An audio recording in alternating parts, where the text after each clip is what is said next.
Welcome back to What You Will Learn. My name is Adam Ashton. And my name is Adam Jones. Today we are taking the best bits of Eat That Frog by Brian Tracy. Get more of the important things done today. It's a small book, 100 pages, 21 little ideas. Admittedly, there's probably 5 or 6 ideas said a few different ways, but without doubt, this has actually changed the way I work just from this short little book. So I reckon it's a well and truly worth the read. Mate, I think it's one idea. I'll break it down. 21, you say 6. I reckon it's one idea, but it's a bloody good idea and worth the $25 and the couple of hours reading this thing to figure it all out. Yeah, a couple of hours is generous as well, I'd say. Probably less. Ultimately, there is never enough time for us to do everything that we have to do. We're literally swamped with work, personal responsibilities, endless emails, social media projects, side projects, stacks of books to read, piles of newspapers to get through, and at some point in the day, we actually have to get down and do our work as well. Yeah, forget about all this time management stuff to become more and more productive. It doesn't matter how much you optimize that. There's always going to be a things to do list at the end of your day. So rather than trying to optimize the way we do our tasks to try and get more done quickly so we can tick everything off the list, we got to realize that's never going to happen. And the only way we can change and get more done is to change the way that we think and work. So rather than having this long, never-ending list of responsibilities and feeling like we have to tick them all off, we need to make the shift and we need to start thinking in terms of frogs. Absolutely. So stop doing some things and start spending more time on the few activities that can really make a difference in your life. And this is where the analogy and the big idea of the book comes in, and that's all about eating those frogs. Brian says, if the first thing you do every single morning when you hit the desk is you eat a live frog, you can go through the rest of the day with the satisfaction knowing that it's probably the worst thing that's going to happen to you all day. Yeah, and you've probably worked out by now, we're not literally talking about eating a frog. Yeah, don't go out there and eat cane toads and frogs. Every single morning. But the frog is the analogy of the biggest, toughest, most important task of the day. It's something you're probably going to procrastinate on. It's something you probably don't really want to do, but you know you have to. And the bigger and uglier that sucker is, the more important it is to get in there and just start doing it. So the thing you're most likely to procrastinate the most over is most likely going to be the thing that has the biggest impact on your life and results. There's going to be 2 rules about this frog that you're going to start chowing down every morning. The first one, you got to point out and pick out the ugliest looking, warty, pussy looking frog that you can possibly find at your desk in the morning. And number 2, if you have to eat it, looking at this pus drooling out of this frog, it doesn't pay to just sit there and just looking at this frog with all the pus oozing out the whole time. You just close your eyes, you grab it and just throw it down the gob. That's it. So that's what it's all about, identifying what is the biggest, ugliest frog on your plate at the moment and get stuck in there and eating it. And so we won't go through all 21 because there's probably not 21 different ideas, but we'll roll through some of these. And the first part is all about setting the table. So before you can determine what your frog is and get on with the job of eating it, you need to decide exactly what it is that you want to achieve in your life. So it's all about clarity and setting goals. The greater clarity you have regarding what you want and the steps that you need to take to achieve it, the easier you're going to overcome all this procrastination and you're just going to get to smacking down the frog. When it comes to goals, it's pretty much in every personal development book. They're absolutely huge and they have huge results, but only 3% of people out there have clearly written goals. That's what Brian Tracy says in the book. 3% of adults have clearly written goals. I don't know how he's done those statistics, but I'd say it's accurate in the sense that not many people do it, yeah? Yeah, I think if you got a 100-page book and you throw in stats like that, people who pick up this book, so they want a quick read, they're not going to go out there and check that 3% out. They're just going to take him for his word. It don't really mean anything anyway. Yeah, exactly. But the important part of this is that you need goals in order to know what the frog is. If you've got a list of 20 things on your to-do list, without a goal and a clear direction and clarity around what you want to achieve, you can't identify what the frog is. So once you've got your goals in order, then you can work out what the frog is. So come crystal clear with what you want, write it down. So when you put it on paper, your brain and your subconscious starts realizing, all right, shit, this is the actual thing we want. And then maybe your reticular activation system will be taking in the information and filtering it through in the context of whatever that goal is. And then once you've done that, you need to set a deadline on your goal and perhaps sub-deadlines on the subtasks if necessary. Yeah, so making a list of everything that you think you need to do in order to achieve your goal, organizing that list into a plan, taking action on your plan immediately, and resolving to do something every single day that moves you towards your major goal is what's going to ultimately lead you to achievement and later success. So goals, they're going to motivate us and galvanize us into action. They're going to stimulate our creativity. They're going to release all this pent-up energy that you have inside you to just launch it, whatever your target is that you might have defined. Importantly, we need to consider the consequences. So Brian Tracy says that the mark of a superior thinker is his or her ability to accurately predict the consequences of a certain action. So it's not just thinking about, okay, what tasks do I need today? We need to be thinking a lot more long term. We need to be expanding our time horizon and thinking, okay, what are the actions today? What are their consequences on the longer time span? Your time horizon has an enormous impact on the things you choose. If your horizon is 5 years in the context of food, then you might go and eat a bit of a salad instead of chowing down that burger. If your time horizon is 5 minutes, you're going to get the burger every single time, aren't you? 100% of the time. That's it. And what he says is a rule here is that long-term thinking improves short-term decision-making. So by considering the consequences in the long term, we're making better decisions right now. So in the context of the very long horizon, there's going to be 3 questions to maximize your productivity. You need to ask yourself, what are my highest value activities? If you know what your goals are, you got the long time horizon, it might be clear that there might be 1 out of 7 activities for your to-do list that has huge value relative to all the other ones. And this is going to be the pussiest, wartiest frog, and also the one you're most likely procrastinating over. Yeah, think about it for yourself. What's the biggest frog that you need to do? And you can also, once you've got a bit of an idea, ask your boss, ask your colleagues, ask your friends and family what they think are your highest value activities. The second thing you need to ask yourself is, what can I and only I do that, if done well, will make a real difference? That's a question is taken from the great Peter Drucker, and it's an important one to achieving personal effectiveness. So it's not just what are your highest value activities, but what are the highest value activities that only you can do? And the third question, you need to keep asking yourself, what is the most valuable use of my time right now? You need to resist this temptation to go out over all the little handsome and cute looking sexy frogs. Yeah, and those little baby tadpoles and stuff. Yeah, little easy tadpoles. You need to figure out what's the wartiest one in every single moment and make sure you're going after that, because it's going to have disproportionate value and impact. If you drop the name Goethe in a book, then you're probably onto something. And so it says that Goethe said, the things that matter most must never be at the mercy of the things that matter least. So every single day we need to be asking ourselves, what is the most valuable use of my time right now? Once we've considered the consequences and we've asked ourselves these questions for optimizing our productivity, we need to plan each and every single day in advance. So you've probably heard the expression, how do you eat an elephant? 1 bite at a time.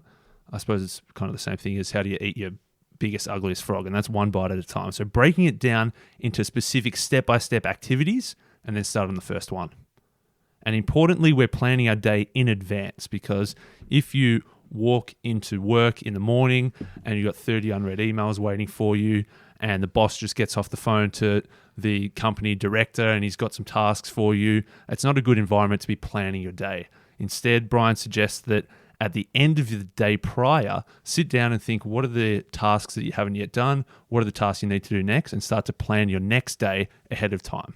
There's another one of the Brian Tracy stats that he just pulls out that it makes probably just, he dreamt it or he made it up, who knows. But he reckons it only takes 10 to 12 minutes to plan, but it's going to save you 100 minutes to 2 hours in wasted time and diffused effort throughout the day. We'll take him at his word. Yeah, he says that every minute spent in planning saves as much as 10 minutes in execution. Again, I think it's an arbitrary stat, but directionally correct. And that if you sort of take the time while things are calm the night before to plan what you're going to do ahead, you're not going to get caught up in the busy work, and you might actually start getting some real ugly frogs. So when you plan what you're doing, you're going to have a bit of a list of what to do. And it comes back to prioritizing in the context of what your goals are over the longer term horizon. He says you do it through the A, B, C, D, E method, and you need to put every item on your to-do list with one of these letters. So if you've got a list of 20 things to do, you need to then think about this list. Obviously, not all 20 of those items are equal in terms of importance and equal in terms of urgency and equal in terms of the productivity that will come out of doing that task. So he says you need to go through and the tasks that get an A, they're the things that are so important that you must do them. They're your biggest priority. It might be things like visiting a key customer, finishing your report for the boss, preparing the presentation you're delivering that afternoon, attending the board meeting. These are the things that are going to have massive consequences if you don't do them. These are your A tasks.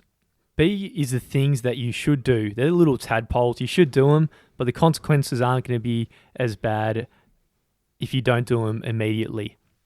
Your C tasks, they're nice to do. A is must do, B is should do, C is nice to do. There aren't the same consequences. It might be like phoning a friend, having coffee with your co-workers, completing some kind of personal errand during the work break. There's no consequences of not doing these things in the short term. And D is delegate. So delegating things to other people if they don't need to be done by you. I think there's huge potential in the delegation. If you're listening right now and you haven't ever really played around with an Upwork or anything like that, I think it's worth spending 20 hours and a couple of $100 hiring someone to start doing some of your tasks at work. I've used it in my, I hope my current employer's not listening, but I use someone on Upwork now to do some of my admin tasks, like I'll just do my receipts and all that. I'll just pay for it, and it's just the shit I don't want to be spending my time on. Yeah, good. Well, the more D stuff you can delegate to other people, the more time you've got to then focus on the A stuff, which is far more important. And another important one is the E task, which is eliminate. If there's something that's sitting on your list and you realize that there isn't any need for it to be done, like not by you, not by someone you delegate it to, it doesn't need to be done at all. If it's not going to make a real difference, then cross that off your list. If it gets an E, cross it off, get rid of it, don't think about it anymore. One of the biggest enemies we've got in doing our list is procrastination. And it's going to pop up and be most powerful when we're sitting in front of our big important tasks, and especially when they're large, formidable, when you first approach them. He's got a few bangers on how to get through them. The first one is the salami slice. So putting in another metaphor or an analogy of the sausage here, it might be daunting. So instead you just take one slice of the salami as you go, keep chopping her up and doing one little nibble at a time. Yes, it's important to... looking at that whole big sausage of salami can be pretty daunting. If you're just thinking that you just need to take a slice, then it's going to be much more achievable, much more doable. You're not going to procrastinate on it anywhere near as much. And if you become anything like Adam Jones with the sausage in front of him, a couple of slices later, you don't even realize you've just had a full plate full of sausages. When did I do that? I just want to throw you under the bus. Have I done that? It sounds like something I do. I've seen you put away a few sausages from time to time. Without even knowing I put them down? Oh, just a slice at a time, yeah. I'm confused. I just want to throw you under the bus. Okay. Mate, the other thing, the other approach instead of the salami approach is the Swiss cheese approach. And if you think of Swiss cheese, it's got a lot of holes in it. So he says that the Swiss cheese approach is determining to punch a hole through the task. So you've got this big task in front of you, then what you want to be doing is committing a defined chunk of time. It might be 10 minutes, it might be half an hour, and you commit to sticking at this task and punching a hole in it. Then you realize that it was a pretty big task at the start. Now it's got a hole in it. Might be easy to clean up some of the scraps after. I don't really know what the difference between the salami and the Swiss cheese is, but it seems like a pretty tasty old sandwich at the moment. I don't know. I think you're just fleshing the book out with a few other analogies to take home with. It's the same idea, just said multiple different ways. I reckon it's slightly different. I'm a bit more of a Swiss cheese man. If you're putting a presentation, some PowerPoints together or something like that, someone might do slide by slide by slide. I'll go hardcore, do the 50 at once and make them really quick and dirty, but most of the stuff's done, and then at a later date come back through and polish her up and make it a bit cleaner. Yeah, that's a good Swiss cheese. Well, I think that you've punched the hole in it. You've done like the hard grunt work at the very start, and then the crumbs left around the edges are just the beautification and the tidying up. And you probably delegate the beautification and tidying up as well. Yeah, I'd say so. Another thing might be like, say, if you're setting up a new website, it's a big task, but if the big Swiss cheese hole that you can punch through it might be setting up WordPress and picking a theme, then you've done a lot of the stuff that you can then, the next round of stuff becomes a lot easier. Another thing we need to do is create a large chunk of time for our tasks. So the really important work, we need to make sure we've got enough time in our calendar that warrants the importance of getting it done. This was something that came up in Peter Drucker's The Effective Executive. When did we do that? 2-3 years ago. A couple of years ago, yeah. I thought it was a phenomenal book, and he talked about clearing out all those like small little chunks of time and knocking those things off altogether so that you can create as large a chunk of uninterrupted time as possible. So rather than having a 15-minute meeting in the morning and then a 30-minute meeting just before lunch, and then you've got another call that you have to make at 2 o'clock that afternoon, try and shuffle as many of those small chunks of time together to allow yourself a long stretch of uninterrupted time that you can get down and dirty on your big bad frog. Cal Newport in Deep Work had a similar idea. Allow a couple of hours a day uninterrupted time to go deep and dirty on and undress that frog nicely before you put it down your gurgler. I didn't realize the frog was wearing clothes. Or was it a different type? No, these frogs. Oh, these. Oh, yeah. These Brian's frogs too. Well, it does make a lot of sense that the biggest thing that you're procrastinating is probably going to take some focused, uninterrupted time and a large chunk of time to really knock it off. One suggestion is to get up early. If you can get up while everyone else is still sleeping, you're not going to be distracted by your colleague coming and tapping you on the shoulder. You're not going to get a phone call from the boss. You're not going to get a panicked emergency email that's going to pull you away and out of focus. If you can get up and have this one long chunk of time of uninterrupted focused work in the morning, you're going to be able to knock that frog off pretty quick. Brian leaves us with a bit of a story when he probably wasn't him, it was probably somebody, probably someone else. You might have heard it somewhere. You might have heard it off some bloke at the pub. But this bloke at the pub's pal, his former cousin's sister's roommate, was crossing the Sahara Desert in the middle of Algeria. And this single stretch was 500 miles long without any water, food, blades, grass, not even a single fly between one side or the other. Totally flat yellow sand in every single direction.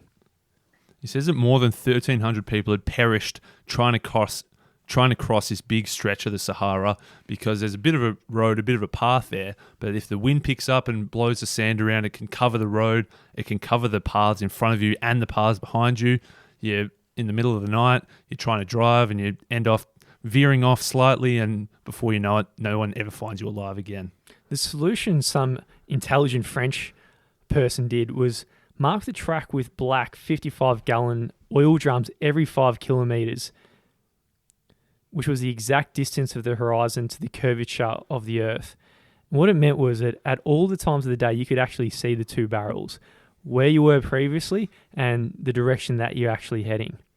So the analogy here is that this big task, all you need to do is take it one oil barrel at a time. You're looking at the oil barrel in front of you, and that's the direction you're heading. He says that by the yard it's hard, but by the inch it's a cinch. If you're looking at that next oil barrel that's in front of you, heading towards it, and I guess eating a few frogs along the way to the oil barrel as you're chopping up your salami and Swiss cheese sandwich, then you're going to get that frog done. Yeah, I saw you trying to shoehorn the analogy back of the frog in.